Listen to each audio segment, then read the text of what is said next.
அனைவருக்கும் வணக்கம். இந்த பதிவு பெண்களை பற்றிய மிக முக்கியமான பதிவு. என் மனதை புண்படுத்திய ஒரு நிகழ்வை தான் உங்களுடன் பகிர்ந்து கொள்ளப் போகிறேன். எனது வீட்டு பக்கத்தில் இருந்த ஒரு பெண் குழந்தை தனது 12 வயது வரை அவள் விருப்பம் போல் ஆடி ஓடி விளையாடிக் கொண்டிருந்தாள். எப்போது அவள் புய்ப்படைந்தாலோ, அதாவது ஏஜ் அட்டன் பண்ணாலோ, அன்றிலிருந்து மாதத்திற்கு 5 நாட்கள் அவள் பூஜை அறைக்குள் வரக்கூடாது, சாமி கும்பிடக்கூடாது, அது சம்பந்தமான எந்த பொருளையும் தீண்டக்கூடாது. அப்படி தீண்டினால் அது தீட்டு என்று அவளை ஒதுக்கி வைக்கிறார்கள். இது ஒரு மிகப்பெரிய பிற்போக்குத்தனமான செயல்.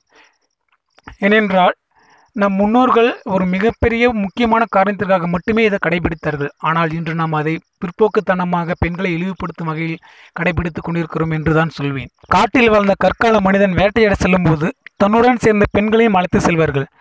ஏனென்றால் அன்றைய பெண்கள் ஆண்களுக்கு நிகரான திறமையும் வலிமையும் பெற்றிருந்தார்கள்.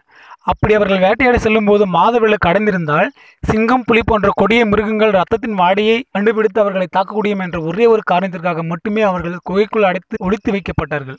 உண்ணல், குடித்தல், கழித்தல் போன்று இதுவும் ஒரு இயற்கை உபாதைதான் என்பதை புரிந்து கொள்வோம். பெண்களை கடவுளாக பார்க்கும் நாம் தான் கடவுளின் பெயரை சொல்லி அவர்களை ஒதுக்கி வைக்கிறோம். இனியும் மாதவிடா என்று மங்கையரை ஒதுக்கி வைப்பது மடமை என்பேன்.